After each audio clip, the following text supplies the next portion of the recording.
arrested at gunpoint. Police don't move! Get on the ground! Thrown into jail for 161 days on charges that were essentially dropped. And the media is not interested. Not in the fact that he was brutally arrested at gunpoint or jailed for 161 days. That's why we're here. Avi Amini for Rebel News in Melbourne, Australia. The story you're about to hear is insane. But the craziest part of this story is that the entire mainstream media knew about it and refused to report it. So watch this all the way through to the end and hear what happened here in the last lockdown of 2021.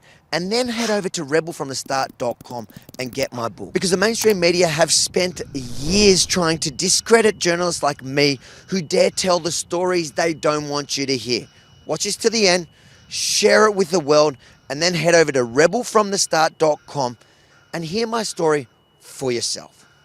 August 11, 2021, an activist by the name of Rohan Brown, who was publicly and privately very critical about the police response to COVID-19, was using his lawful lockdown exercise hour to walk his dog around this park when he noticed from the corner of his eye a white van driving towards him. The van was coming around here, they came up here and they were there. I was just there and they came up with guns drawn, pistols. Police don't move! Get on the ground! Get down on the ground! Get on the fucking ground! Don't move! Put your hands behind your back! Lift your hand! Don't move! Yeah, they jumped on me just there, put me in a van, took me back to the house. I was at the house for probably an hour or so. They took me into the city for a few hours, interviewed me, and then they locked me up. And I didn't even get the charges till 9 days later. Charges like intimidate police, use carriage service to menace, stalking police, and it was essentially for sending rude emails, things that I probably shouldn't have said, but there was no threats. So I spent 160 nights in prison, 60 days in quarantine, isolation, and so just under 5 months. And eventually I had to apply for bail, in the Supreme Court because I got knocked back in the Magistrates Court. I've looked up your story and I've only found one story in the mainstream media, and that was after the 160 days when you finally got to the Supreme Court for your bail and were granted bail. There was one story. There was no mention about the heavy-handed arrest. Has there been any other media interest? Have you tried to get media to cover your story since then? Well, the person who wrote the story, Carolyn Schell, I replied to her and let her know that the charge has been withdrawn and that they still have my property and so on. And I've emailed people like Mark Butler and Paul Dowsley and John Sylvester, Andrew Rule, and no one is interested at all. But now that all the indictable offences, that I guess could have been the justification by police to come in so heavy, since they've all been dropped, not one media report holding the police accountable. Why do you think they don't want to run it? Look, I don't think they're interested in the full two sides of how police behave. I think there's, you see John Sylvester does a lot of puff pieces about how good police are, but he never looks at the bad things they do. And the media just aren't interested.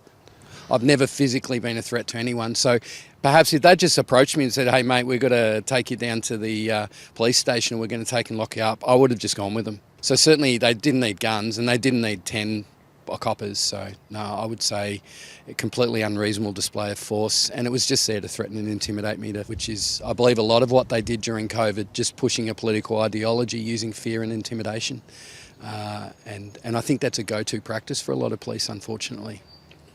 Why do you think police get away with it so much? Well, there's no real accountability. So the Professional Standards Command is where they investigate themselves, and then you've got IBAC who are under-resourced, as we all know, been reported recently, and then they kick the matters back to the PSC, and generally it's colleagues who investigate colleagues, and so there's no accountability. That's the problem. And it's like having kids mark their friends' tests. No one's going to mark their friend a fail and then have to face them in the playground.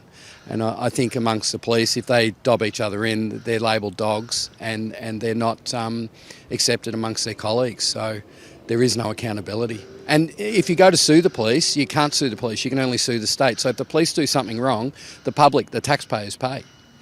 So ultimately a police officer commits a crime, the public pay for it. And so with no accountability and no real oversight, they're like kids in a lolly shop that can just run wild and do what they want. While the mainstream media refuse to hold the police and state accountable, that's what we'll do. And we've got you. Make sure to share it far and wide. Avia Mini for Rebel News in Melbourne, Australia.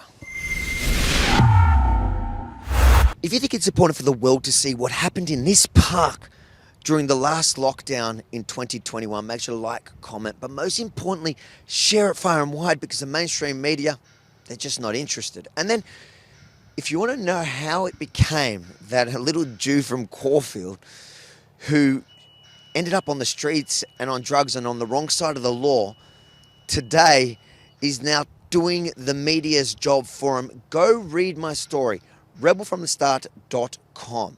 Don't listen to what the same people that want to ignore this story, don't listen to what they have to say about me.